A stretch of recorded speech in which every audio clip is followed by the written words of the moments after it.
What's going on, everybody, and welcome to episode 2 of Tony's Keys. In this series, I am spotlighting some of the key comic books from my collection. They're all handpicked by my CLZ phone app. So we're going to roll that intro, and we're going to get right into this week's books.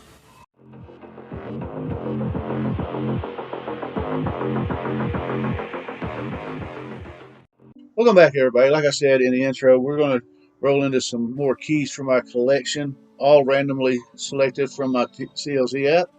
So first, we've got 2019. This is Venom Volume 4, issue number 18, part of the Absolute Carnage series. It was a tie-in. In this issue, the Maker bonds with Hybrid. I haven't really read the book, but that's just basically what my app goes. Any key significances, I'm reading them from my app itself. And I'm looking forward to reading this. I'm actually going to try to collect this whole series since this series by Donny Cates has ended. Hopefully I can get some more of them.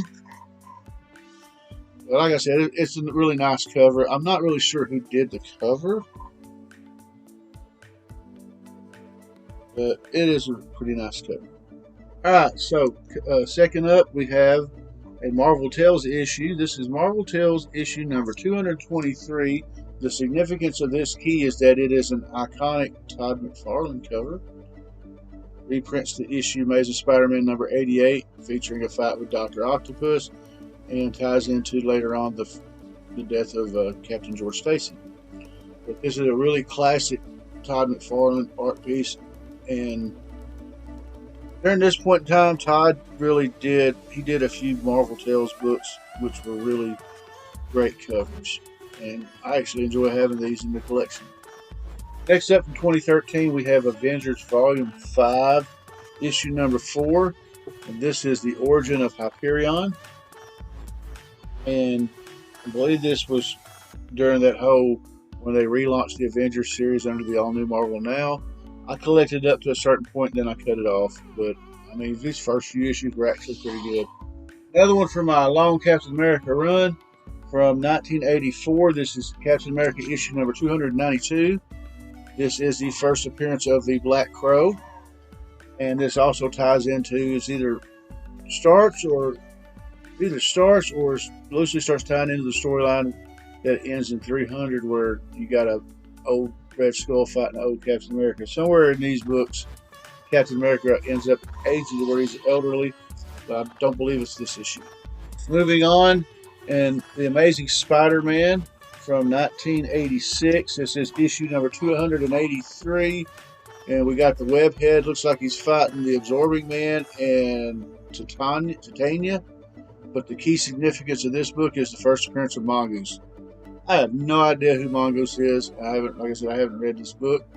There's a lot of books I collected when I'm working on the runs I need to go back and read, and this is one of them.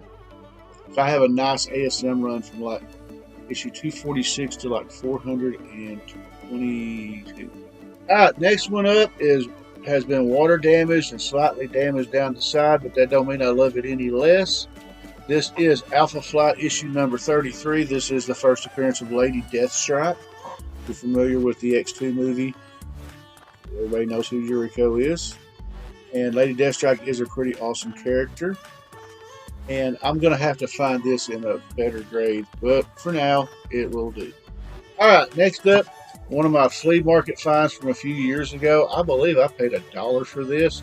This is Avengers issue number 257. This is the first appearance of Nebula. Now, I also believe there was an issue of Transformers that actually references this issue, because I believe the storyline takes place in the Savage Lands. But yes, for all you Guardians of the Galaxy fans, this is Nebula's first appearance. Moving on up to the next list from 2020. This is a second print, actually, but it's volume 6 of Daredevil, issue number 25. Now, this issue is different. Like I said, it's a second print. This is the first cover appearance of Elektra as the new Daredevil, and the book is the first appearance of Elektra as Daredevil. And I had to settle for a second print because this one kind of irked me, not much the story itself, but I actually had Daredevil in my file, but my LCS at the time didn't get enough copies to cover the file, so I wasn't able to get one. And by the time I could actually find one, it was already $80, and I refused to pay it. I got the second print, and I'm happy with it. One of these days, when the first print comes down in price, I'll go ahead and pick it up because I actually like that cover as well. It's a really good storyline. You got Matt Murdock in jail and serving time in prison, and Elektra becomes the new Daredevil. And it was actually a pretty good series. This whole series was written by Chip Zdarsky, so you know it's got to be great. It really was great. So, next up, from 2006, this was the big event for Marvel that year. This is Civil War issue number 2, and the key significance for this book: in this issue, Spider-Man reveals his secret identity to the world. He tells everybody that he is Peter Parker. This one would later cause a lot of ramifications and lead to the really hated, really dreaded One More Day story. Continuing what is apparently a Spider-Man theme, we have a very beat up and well loved copy of Amazing Spider-Man number 316. This was during Todd's run on ASM. As you can tell, I need to get another copy because that is a beautiful cover. This one has seen a spike in price recently because this is a classic cover by Todd McFarlane. It's the third appearance of Venom, and it's his first full cover appearance as well. So I guess when I get this, to get a better copy of this one, it definitely ain't going to cost $1 that I paid the first time around. Yeah, I mean, like I said, you can tell it's been well loved. Look at that, man. I'm going to have to get another copy of that. Next up, the Spidey Marathon continues, and I have Amazing Spider-Man issue number 134 from 1974. This is the first appearance of the Tarantula, one of my favorite Spider-Man B-list villains, if you want to call it. I always love the Tarantula, whatever version it is. I believe there's like 2 or 3 of them now. I'm not really sure. But this is the first appearance of the first Tarantula. And it, depending on, this is another one of those cameo cover things, but it's also the second appearance of some guy named Frank Castle that you may know, you may not know. Yeah, I'm actually glad to have this one in my collection. And the funny thing is I was so transfixed to get 134 and 135 because I love Tarantula. It wasn't until after I got them until I realized that it was the second appearance of the Punisher. So I guess that works out. And the last one for this episode, it's another old book. It's another old X-Men book. And this might be one of the coolest X-Men books in my entire collection, in my opinion. This book has made the rounds. This book came out in 1975. This is a CBCS 2.5 copy of X-Men number 94. For those of you who are not familiar with this issue came after Giant Size X-Men number 1. So it's the second appearance of the new team.